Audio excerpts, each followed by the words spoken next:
Hey everyone, today my informative speech is going to be on cruciate ligament injuries in sports and mainly in women. Here's my audience.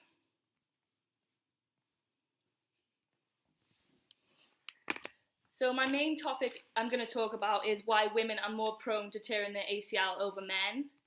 The second topic I'm going to talk about is why does ACL injuries require surgery? And the third talking point is going to be contact versus non-contact.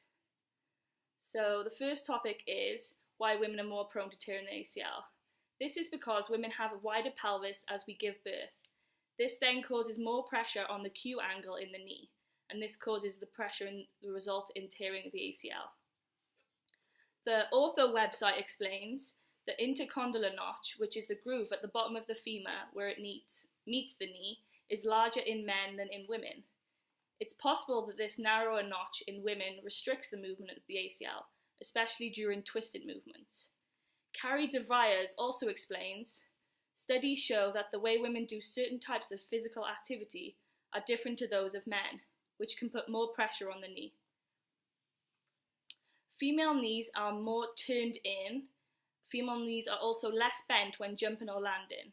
So this shows us that women are more prone due to the way they land, jump, run and other physical activity due to the way the body is made. The second talking point is why does it require surgery? So many wonder why ACL requires surgery, as broken bones sometimes often don't, or other injuries often don't. The body just recovers itself after time. But the ACL is the largest ligament in the knee and it doesn't have its own blood flow, so it has to be required surgery. It's the main ligament in your knee and it is connected to the tibia and the femur. The ACL's main job is to prevent the knee from rotating and to make sure it is stable during physical activity. Therefore, surgery is a must, as this ligament is important and you would not be able to go into full activity until this is fixed from surgery. Even if you'd rehabbed and taken care of it over time, you would still need surgery to be able to go back into physical activity. The third talking point is contact versus non-contact. When you think of injuries in sport, many would suggest that there has been contact between two players to sustain a big injury. This isn't the case with ACL injuries. Pediatric sports medicine explains, even though it happens more often in contact sports, about 75% of the injuries for ACLs happen without involving a contact with another player. This shows that many contact sustains non-contact injuries, such as ACL tears.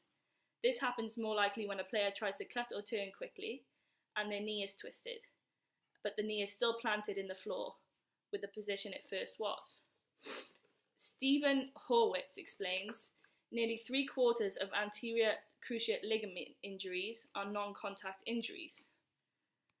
I've also had 2 ACL surgeries, and I'm obviously aware that rehab takes a long time, but the minimum requirement time for rehab is around 6 months, and the most is around 9 to 10 months, depending on if you did other ligaments as well as just the ACL, and how long the surgeon takes to do the surgery, as well as how good the rehab is that you also received.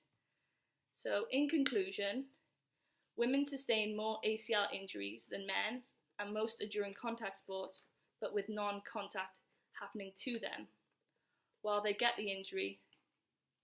There is no way to help prevent this, but the women's body is biomechanically different to men's, so they must work harder on strength, balance, and jumping to prevent these injuries from happening. So overall, we can see from the research and from my talking points that women are more prone to tearing their ACL than men, as well as the non-contact injuries happening with mainly contact sports such as soccer, football, basketball, and that you must require surgery to be able to go back into full activity and for your body to be perfectly fine after rehabbing of 6 to 9 months. And that is all.